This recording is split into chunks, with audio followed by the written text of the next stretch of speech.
Fa'ulun mafailun lun mafailun fa'ulun mafailun fa'ulun mafailun.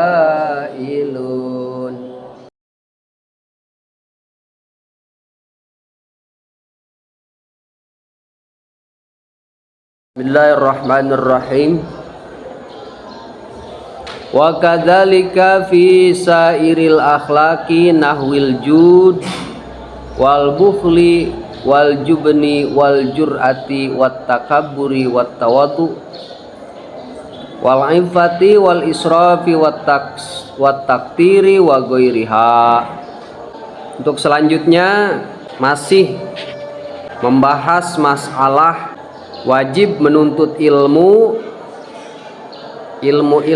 yang wajib kita cari, yang wajib kita pelajari.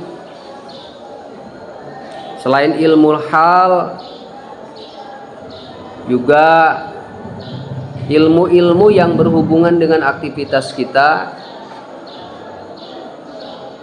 Dan yang tak kalah pentingnya adalah ilmu tentang gelombang hati, akhlak jelek, akhlak bagus harus dipelajari tuh.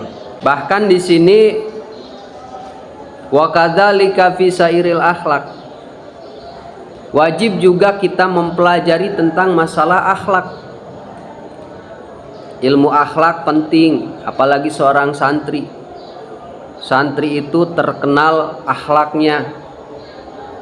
Siapapun, dimanapun, masyarakat manapun mengenal yang namanya santri itu punya etika yang lebih.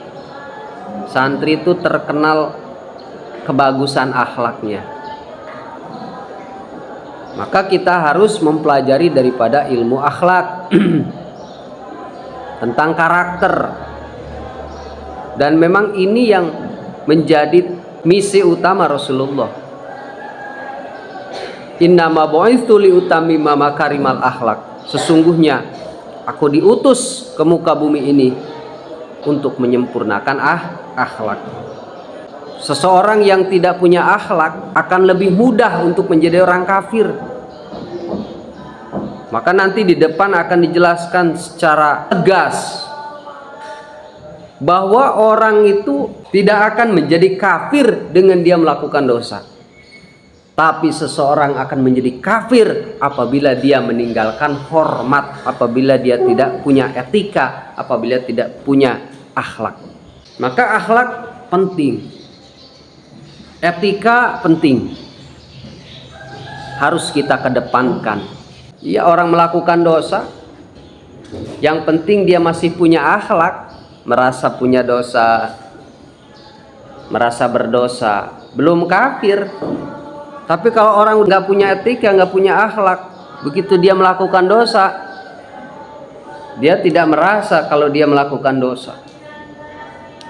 Bahkan dia ingkar. Ketika dia tidak sholat, ditanya kenapa kamu nggak sholat? Ngapain sholat? Orang sholat juga nggak membuat saya kaya. Saya dilempar ke neraka atau saya ojain tuh neraka. Waduh, kufur nggak? Kufur. Kenapa? Sebab tidak punya akhlak, tidak punya etika. Penting yang namanya akhlak, harus kita pelajari. Maka insya Allah di dalam kitab Ta'limul Muta'allim ini, akhlak untuk menjadi seorang santri insya Allah sudah cukup. Sebagai seorang santri, kalau kita bisa mengamalkan kitab Ta'limul Muta'allim ini, insya Allah setidaknya akhlak kita sudah cukup untuk bisa mencapai kepada kesuksesan ilmu sebagaimana apa yang diharapkan oleh musannif, di mana santri kalau pengen sukses jangan sampai terhalang, yaitu caranya dengan dia mau mempelajari daripada perjalanan ilmu dan syarat-syarat ilmu. Wa kadzalika fi sairil akhlak, tuh harus kita pelajari ilmu akhlak. Nahwil jud, seperti mempelajari tentang jud. Apa jud tuh? Jud itu baik sama orang, senang ngasih. Kalau kita pengen menjadi orang yang senang ngasih, ya harus kita latih. Caranya bagaimana? Caranya kalau kita lagi punya duit, nggak usah banyak-banyak ngasih itu. Kalau memang nggak sanggup banyak. Kalau kita punya duit 100.000 atau orang tua habis ngasih ke kita, habis ngirimin, ada uang 100.000, kita jajan 5.000, dikondisikan tuh, kasih kawan-kawannya, beli makanan. Ya makan kue nih, makan bareng. Kita melatih. Karena seseorang itu bisa rajin ngasih karena terbiasa, karena kebiasaan itulah. Maka membiasakan ini perlu. Biasa ngasih, insya Allah dia akan terbiasa sehingga menjadi karakter. Maka kebiasaan-kebiasaan itu kalau terus-terusan kita lakukan, maka itu akan menjadi karakter. Jadi kalau pengen menjadi orang yang rajin ngasih, senang ngasih, ya harus dibiasakan dari sedini mungkin. Dari waktu di pondok rajin ngasih. Walaupun nggak banyak, yang penting sering gitu. Wal bukhli, kemudian yang harus kita pelajari tentang masalah pelit. Pelit, merejit, buntut kasiran, nggak mau ngasih, nggak pernah ngasih, itu pelit. Kalau ngasih itu kayaknya sayang bener, daripada dikasihin mendingan busuk di lemari. Orang pelit itu dibenci oleh Allah. Bahkan orang pelit itu benci kepada orang pelit.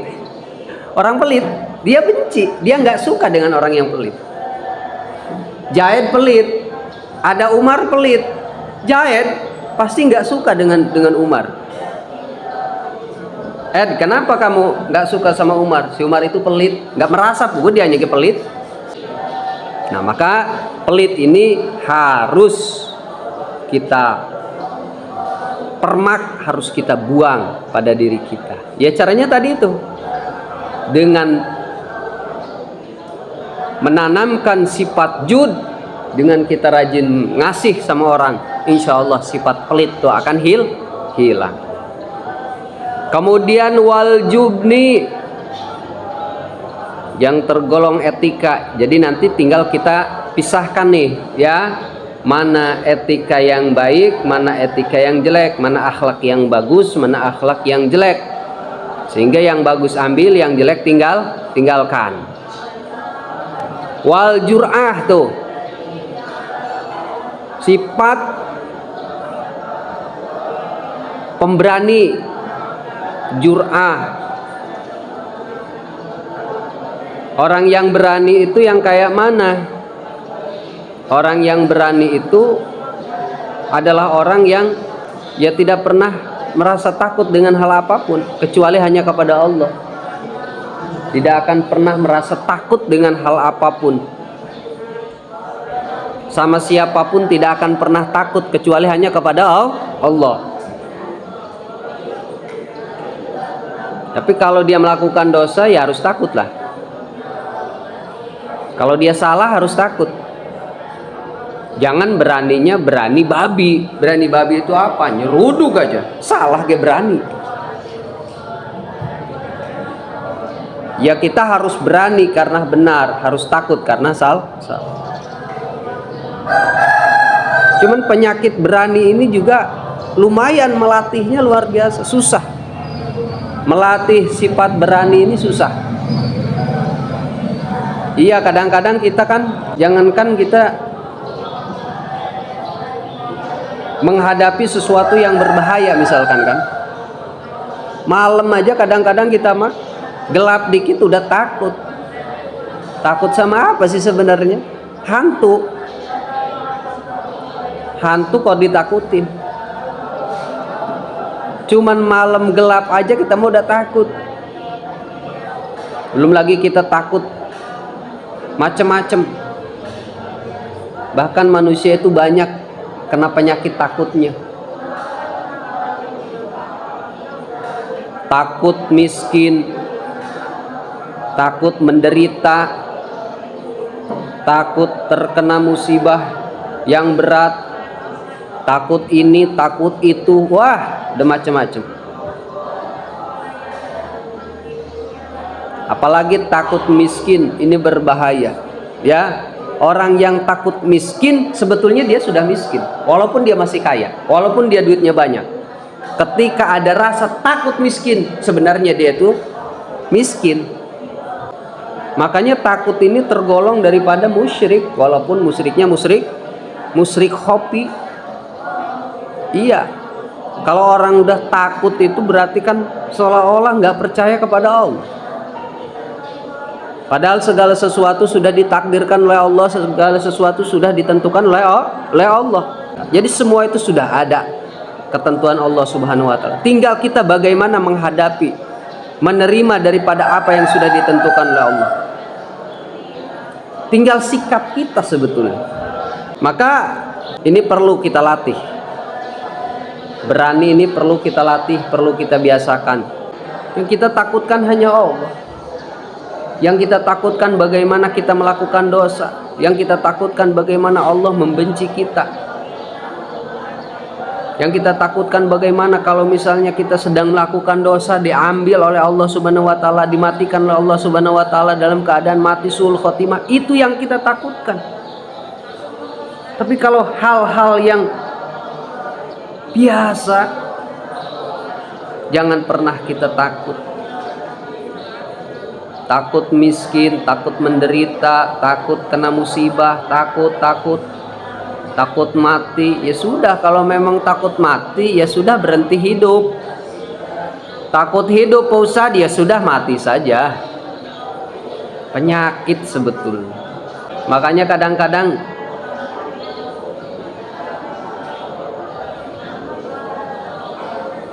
tersirat di dalam hati itu, ya Allah, kalau sekiranya Engkau memberikan ujian yang begitu berat, kayaknya saya tidak sanggup ya Allah. Tapi kita lawan lagi tuh, itu penyakit sebetulnya. Ya Allah, kalau Engkau mendatangkan musibah yang begitu berat, kayaknya saya tidak sanggup ya Allah. Tapi harus kita jawab, ya Allah, saya harus sanggup. Karena Engkau memberikan ujian semata-mata untuk mengetes keimanan saya. Pokoknya saya harus kuat. Saya akan menerima apapun ujian yang Engkau berikan, dan saya akan berusaha untuk kuat di dalam menerima ujian tersebut.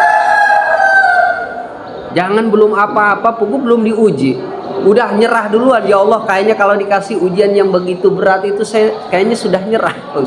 Ya Allah, saya kayaknya udah nyerah kayaknya. Pokoknya belum diuji, udah nyerah duluan.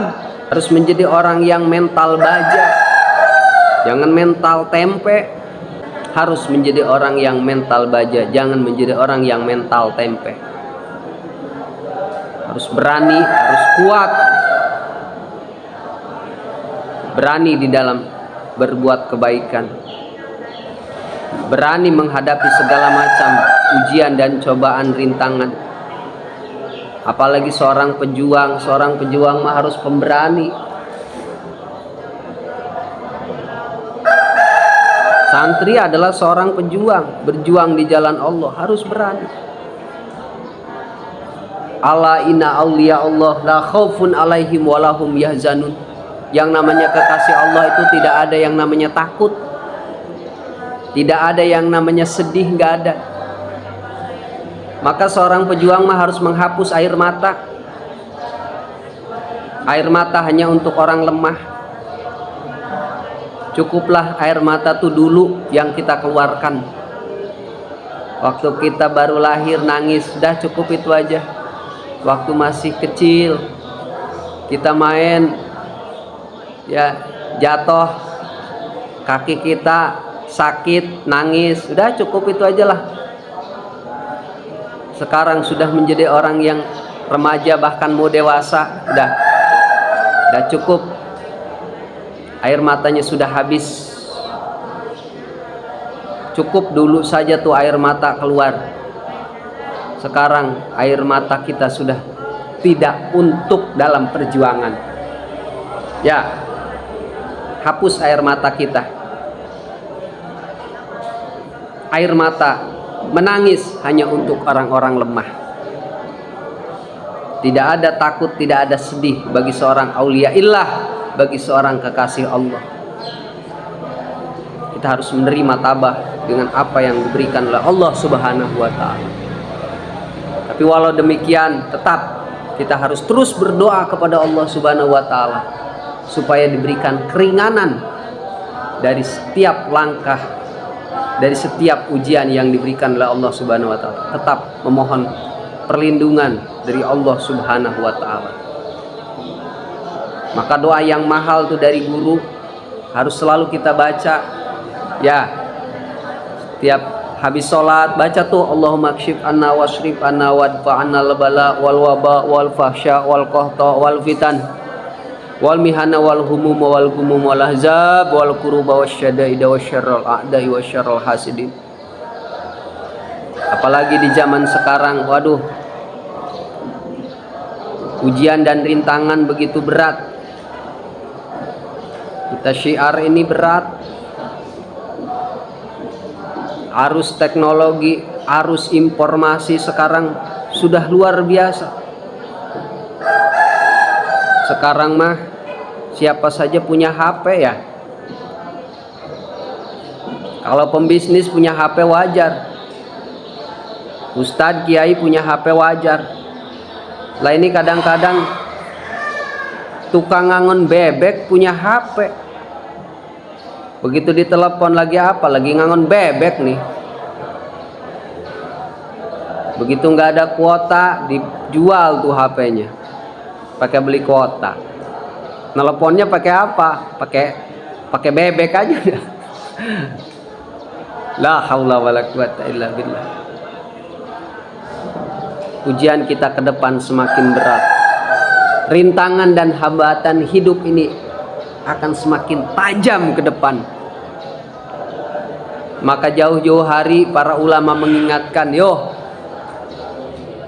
untuk ke depan kita harus memperkuat iman, mempertebal akidah supaya kita tidak tergoyahkan oleh rintangan dan hambatan ujian yang begitu berat di zaman yang akan datang. Nah, jadi prinsip pemberani harus kita kedepankan. Berani hidup, tidak perlu takut mati. Berani berjuang, tidak perlu harus takut dengan berbagai macam rintangan. Watakaburi, kemudian takabur, sombong. Adigung gede hulu, ande prak gede tak. Kalau jalan pundak duluan, kalau jalan kakinya nggak nginjek tanah. Sombong, merasa paling hebat, merasa paling kaya, merasa paling segalanya, merasa paling pinter. Sombong ini hanya boleh dimiliki oleh Allah. Manusia tidak berhak mempunyai sifat sombong. Wal kibriya'u sifatun li rabbina mahsusatun patajanniban hawat taki. Sifat takabur mah khusus punya Allah, milik Allah. Yang berhak menyandang sifat sombong hanya Allah Subhanahu wa taala. Manusia tidak berhak untuk mempunyai sifat sombong. Karena iblis terusir dari surga, sebab musababnya kenapa? Sebab punya sifat sombong.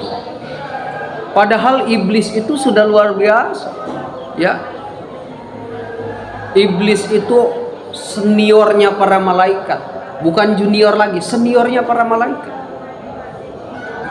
Dosennya para malaikat ya iblis. Iblis itu sebetulnya malaikat sebetulnya. Jadi kepalanya para malaikat ya iblis. Orang yang paling terhebat di kalangan para malaikat ya iblis. Cuman dia punya sifat sombong. Ketika suruh ngehormat kepada Nabi Adam, dia nggak mau ngehormat. Enak aja dia orang baru, saya ini orang hebat, orang besar, saya harus tunduk sama orang kecil. Lo enak aja, sifat sombong. Akhirnya diusir oleh Allah dari surga. Maka sifat sombong harus dibuang jauh-jauh. Sehebat apapun kita, sebanyak apapun harta yang kita miliki, sebesar apapun kejayaan kita, jangan pernah sombong. Karena semua pemberian, semua kehebatan yang kita miliki, itu semua titipan dari Allah Subhanahu wa Ta'ala. Kita itu harus bisa seperti tukang parkir, ya.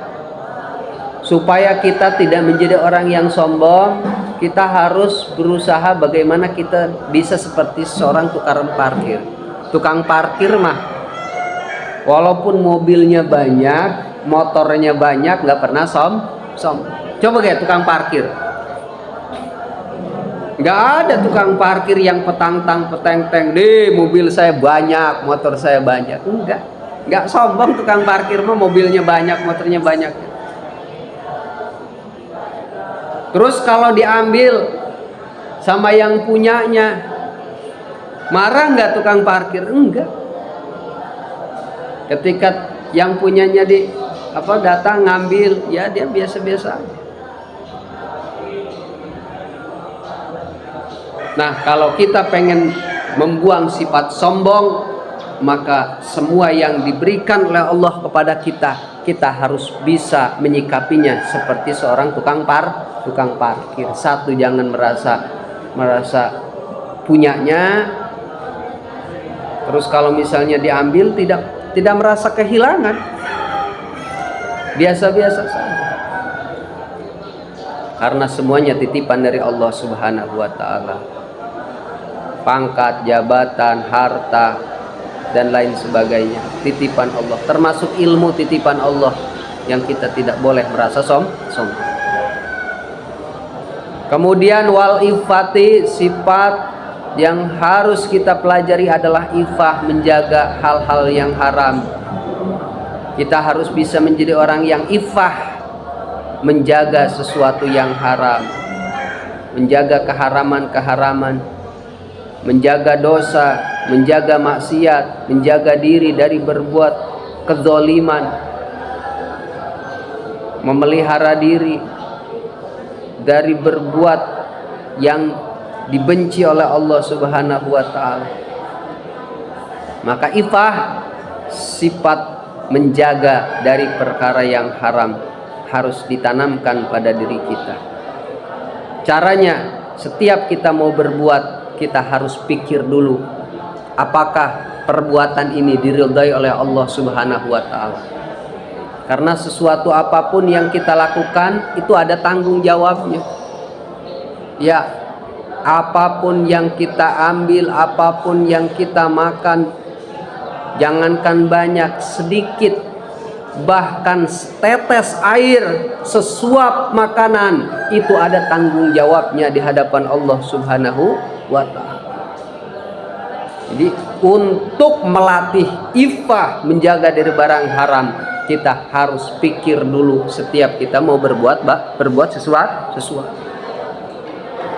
Idza aradta an taf'ala syai'an faltadabbar akibatahu in kana khairan faf'al wa in syarran fatruk. Apabila kita mau melakukan satu pekerjaan apapun, maka harus kita pikir dulu akibatnya. Kalau memang baik, laksanakan. Kalau memang buruk, tinggalkan. Insyaallah kalau kita bisa seperti itu, maka ifah bisa menempel kepada diri kita, menjaga dari barang haram. Insyaallah kita bisa. Kemudian wal israf, sifat boros. Kita harus tahu orang boros tuh kayak mana. Harus tahu akan diri kita. Jangan merasa bagus, merasa hebat, merasa sudah soleh, tapi ternyata salah. Kita itu nggak bisa nilai diri kita itu oleh diri kita sendiri, nggak bisa. Ya, kita nilai diri kita itu ya caranya harus punya partner. Karena kadang-kadang penyakit manusia tuh, kalau dia sudah punya kelebihan, dia akan merasa paling bagus, merasa sudah bagus. Padahal masih banyak yang harus diperbaiki pada diri dia. Maka harus punya partner. Partner itu ya orang yang selalu memantau dia, membina dia. Penting punya partner itu.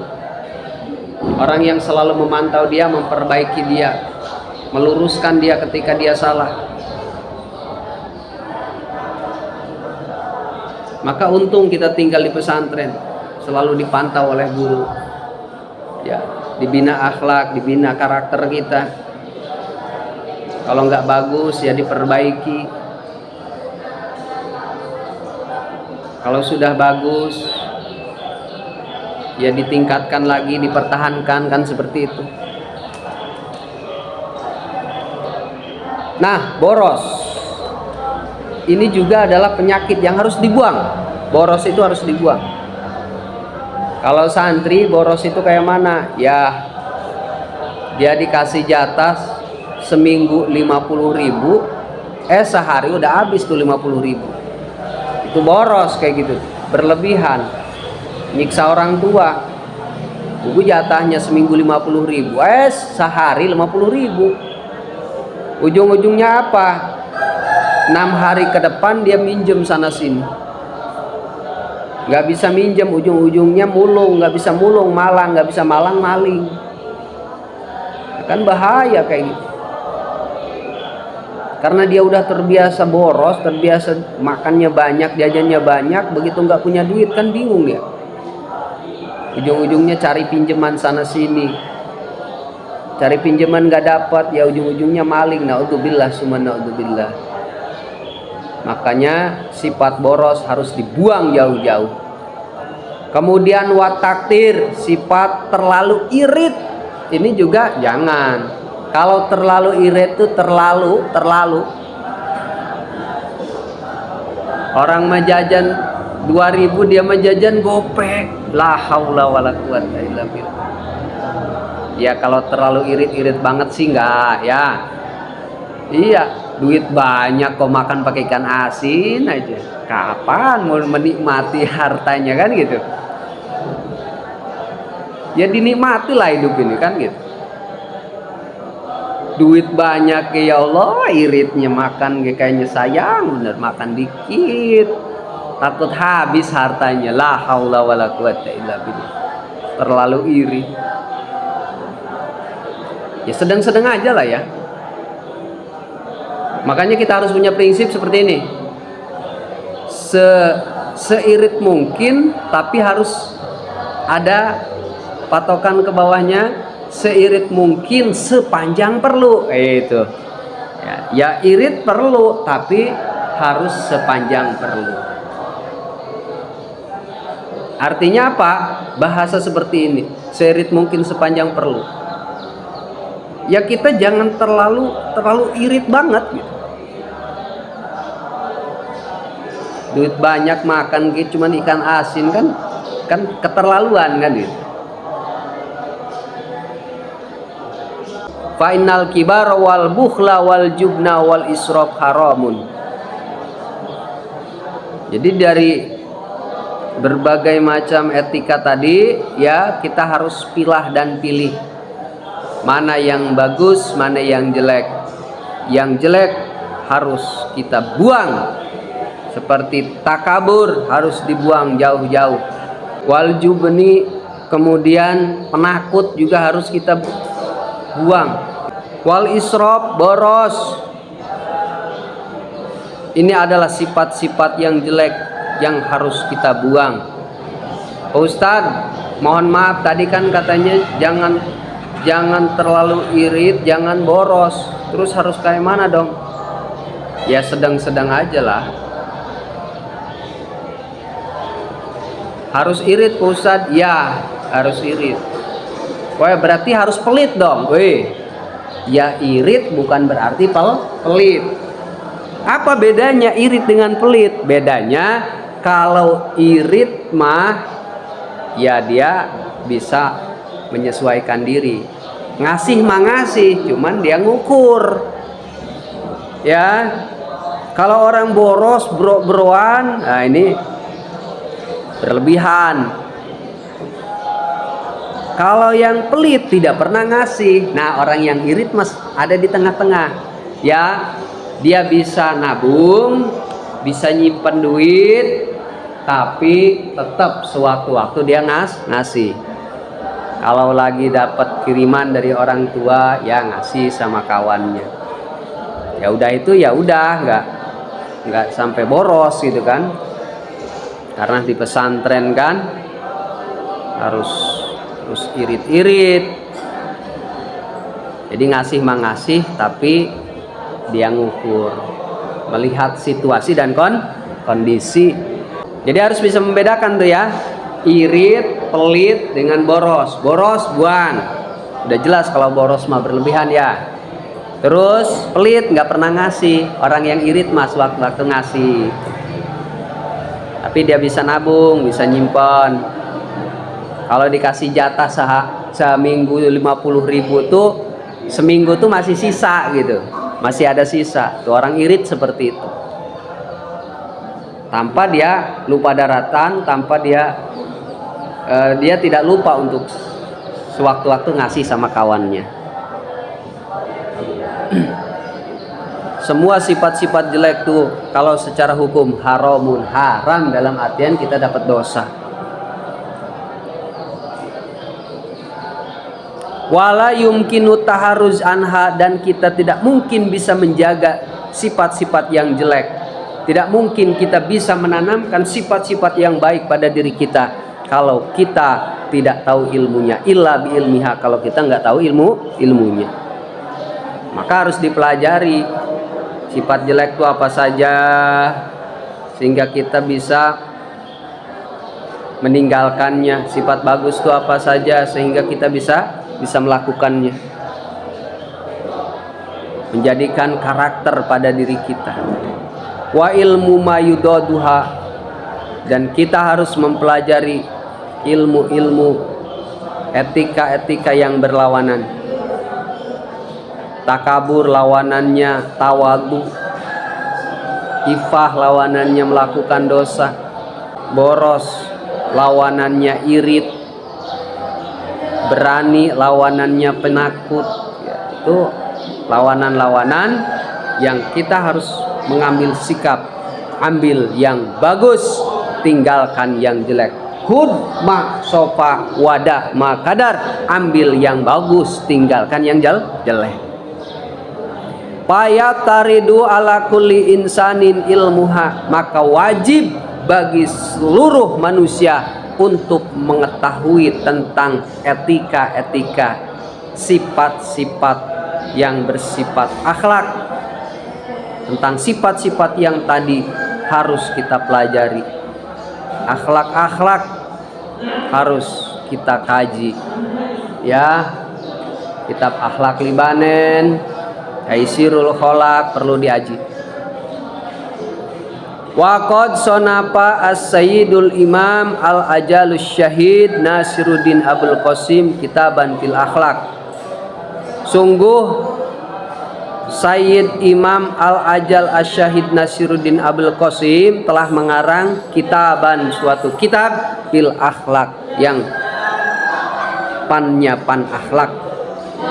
Wa ni'ma ma sunifa, dan sebaik-baik kitab yang dikarang adalah kitab karangan daripada Syekh Nasiruddin Abul Qasim.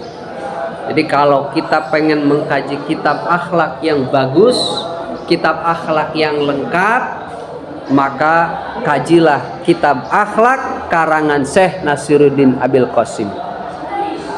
Insyaallah lengkap ya. Cari tuh di toko kitab, atau pas kita jarah ya, jangan belinya yang aneh-aneh aja. Kamu jarah kemarin beli apa? Beli peci, beli baju, beli sorban. Itu mah di sini ke banyak. Jarah tuh, cari toko kitab, tanya ada nggak kitab akhlak karangan Syekh Nasiruddin Abil Qasim, beli. Mumpung lagi jarah kan, di sana murah-murah. Fayajibu ala kulli muslimin hibduha, maka wajib bagi setiap orang muslim untuk menjaga daripada akhlak, menjaga etika,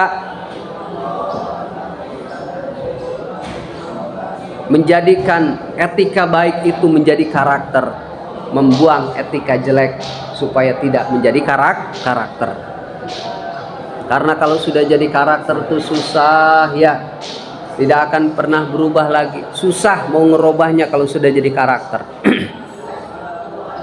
Maka kejelekan itu jangan dibiasakan karena khawatir takut jadi karakter.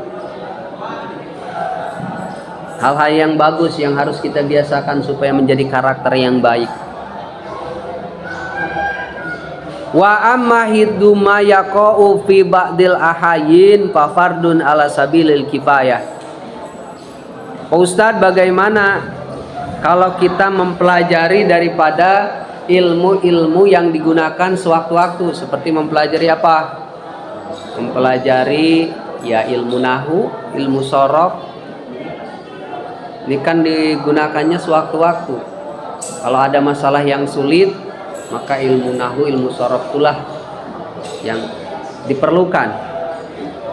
Nah, ilmu-ilmu yang digunakan sewaktu-waktu fa fardun ala sabilil kifayah, maka hukumnya fardu kifayah.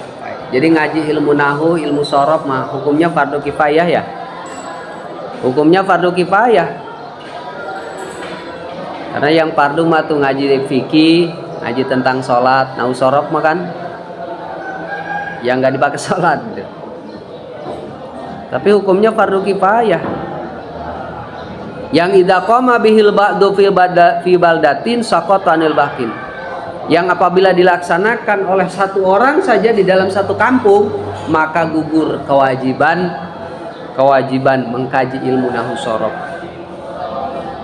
Tapi kalau tidak ada yang melaksanakan satu orang pun, satu kampung nggak ada yang pesantren, satu kampung nggak ada yang mau ngaji ilmu nahwu sorof, ya, fa in lam yakun fi baldatin man yaqumu bihi. Kalau tidak ada satupun yang mau ngaji ilmu nahwu sorof, tidak ada satupun orang yang melaksanakan daripada fardu kifayah, ishtaraku jami'an fil ma'sam, maka dapat dosa semua tuh. Sekampung tuh dapat dosa semua. Kalau nggak ada yang mau pesantren, maka santri mah banyak menggugurkan kewajiban-kewajiban kifayah, banyak menggugurkan fardu-fardu kifayah. Fayajibu alal imam ayyamurahum bidzalik. Jadi kalau masyarakat yang ngerti, sebetulnya ada yang berangkat ke pesantren, itu seharusnya dia ngasih seharusnya. Makanya kalau budaya di Jawa mah, waktu saya pesantren di Jawa, kan orang tua kan di Jawa ya, kakek tuh di Jawa, kakek dari ibu di Jawa. Jadi kalau mau pesantren tuh tetangga-tetangga datang nyamperin. Ada yang ngasih duit 20.000, 50.000. Ini dong mau ke pesantren lumayan. Sebetulnya budaya seperti ini harus dibiasakan. Karena berterima kasih, ada yang mau pesantren, ada yang mau menggugurkan fardu kifayah. Jadi budaya yang seperti ini nih kalau di Jawa, di Rangkas Bitung, Cimayang, Bojong Manik tuh masih. Kalau di kita kayaknya udah masa bodoh aja ya. Kalau enggak dari orang tua enggak. Tapi kalau saudara-saudara sih masih kadang peduli ya. Kakak kita, ayu kita, om kita kadang nengok pesantren ngasih ya. Sebetulnya sodakoh paling besar itu ngasih ke anak santri sebetulnya. Ngasih sama ahli ilmu itu sedekah yang paling besar. Cuman kadang-kadang kalau kita omongin kayak gitu dianggapnya, weh santri pengen dikasih, ustadz pengen dikasih. Jadi harus dari lisan orang lain gitu ya. Ya kita ngomong untuk ustadz-ustadz lah ya. Supaya ustadz-ustadz itu tolong diperhatikan. Orang-orang yang berjuang di jalan Allah itu tolong diperhatikan. Bukan saya, bukan orang lain. Apalagi ustadz-ustadz di kampung nih kadang-kadang Masya Allah sedih. Ustadz di kampung, ustadz yang kaya mau udah banyak duit mah nggak dikasih ya nggak apa-apa. Ya dia mah duitnya banyak, imkannya banyak, bisnisnya banyak. Ini masyarakat kadang-kadang ustadz di kampung nih Masya Allah yang ngajar ngaji juz amma, TPA, guru TPA, Masya Allah kadang-kadang. Kata ustadznya, nong sokongan ya, bantu bayar listrik berapa? 10.000. Itu si anaknya malah laporan sama ibunya aneh. Ibu, kata ustadz katanya bayar ngaji 10.000. Nah ini ibunya lagi dasar gak punya etika juga.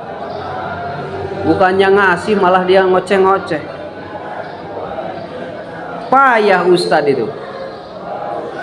Ngaji kok bayar. Masya Allah. Padahal cuma 10.000 itu juga untuk bantu bayar list. Jadi ustadz mah harus ikhlas. Subhanallah. Bukannya dia ngasih malah ngoceh-ngoceh, ustadz suruh ikhlas. Padahal ikhlas nggak bisa pakai bayar listrik. Datang kita ke PLN, Pak PLN, bayar listrik. Mana bayarnya duitnya? Ikhlas. Ya nggak bisa. Jadi semua guru-guru kita tuh, guru-guru ngaji kita ya di rumah, guru-guru TPA yang ngajarin kita dari mulai alif ba ta, dari mulai huruf hijaiyah sampai kita bisa sekarang ini, itu jasanya luar biasa.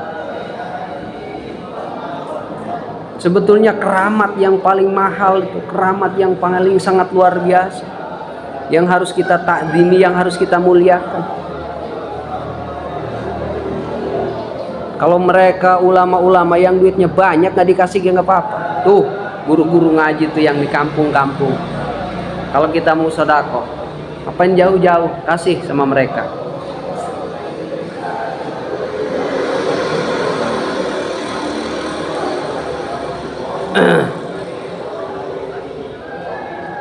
Fayajibu alal imam ayamurahum bidzalik, maka wajib bagi seorang pemimpin. Kalau di kampung berarti yang berkewajiban siapa pemimpinnya? Biasanya yang punya kemampuan untuk nyuruh dan memaksa mah RT ya. RT lah ya kalau di kampung ya. Kita berbicara skala kecil saja, RT aja. Karena dia kan yang punya kekuasaan di kampung itu kan. Kalau ustadz memaksa-maksa kadang-kadang jadi omongan ya. Jadi harus melakukan pelaturan, harus membuat pelaturan tuh RT-nya tuh. Fayajibu alal imam, maka wajib bagi seorang RT, pemimpin satu kampung, ayamurahum bidzalika, harus nyuruh, harus memerintah kepada sebagian masyarakat untuk melaksanakan, menggugurkan daripada fardu kifayah. Wa yujbaru ahlul baldah ala dzalika, dan harus memerintah tuh si Pak RT itu harus memerintah kepada masyarakat supaya ada, walaupun nggak banyak, walaupun cuma satu di kampung itu harus ada yang pesantren. Jadi harus dicek tuh, harus diperiksa. Masyarakat nih ada yang pesantren nggak? Waduh, nggak ada yang pesantren, nggak ada yang mau ngaji ilmu nahwu sorof. Nong, kamu mau nggak pesantren? Nggak mau. Waduh, nggak ada anak-anak satupun di satu kampung itu yang mau pesantren, nggak ada. Maka Pak RT harus mengumpulkan masyarakat, anak-anak dikumpulkan. Ayo dulur, kita ini punya kewajiban fardu kifayah. Maka di kampung kita walaupun nggak semua, harus ada anak kita satu orang yang pesantren. Kita modalin. Siapa yang mau pesantren nih? Paksa oleh Pak RT itu, dipaksa harus ada satu orang yang mau pesantren supaya bisa menggugurkan fardu kifayah. Kalau pesantren positif kan, fardu kifayah tuh nahu sorob pasti diaji. Harus dipaksa, karena kebaikan itu memang harus dipaksakan ya. Kalau nggak dipaksakan susah. Untuk bisa sampai kepada hidayah itu, untuk sampai kepada hidayah taufik itu harus dipaksakan, harus dibiasakan. Kita pengen dapat hidayah supaya bisa tahajud malam, ya caranya harus dipaksakan. Pertama, hidupkan alarm, niat dalam hati, ya Allah saya pengen bangun malam. Hidupkan alarm jam 3. Begitu ada alarm, ingat bahwa kita sebelum tidur tuh sudah niat pengen bangun malam. Bangun kita, berat lawan sama kita, paksakan. Semalam berat, 2 malam, 3 malam, seminggu masih berat, kesananya insya Allah ringan, dan kesananya akan terbiasa. Bahkan kita akan merasa rugi kalau kita nggak bangun malam. Kalau udah ada rasa rugi kalau nggak bangun malam, berarti kita telah mendapatkan hidayah taufik dari Allah Subhanahu wa ta'ala. Fakila bi anna ilma ma yaqau ala nafsi fi jami'il ahwal wallahu a'lam bissawab.